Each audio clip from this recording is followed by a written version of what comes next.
सहवास विषयक प्रेरणा खालीलपैकी कोणत्या प्रेरणेचा घटक आहे? TET 2013च्या पेपर 2ला हा प्रश्न पडला होता. ऑप्शन आहेत शारीरिक प्रेरणा, व्यक्तिगत प्रेरणा, सामाजिक प्रेरणा, वरील सर्व.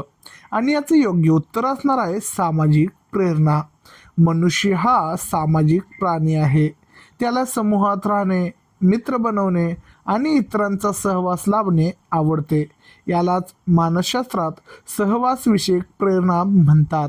ही एक अर्जित किंवा सामाजिक प्रेरणा आहे.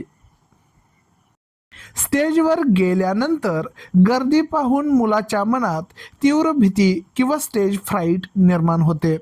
ही भीती म्हणजे एक प्रकारचा भावनिक अडथळा आहे. तीव्र भावनांमुळे मेंदूतील स्मृती प्रक्रियेत तात्पुरता अडथळा येतो आणि आठवत असलेला संवादही मूल विसरून जाते.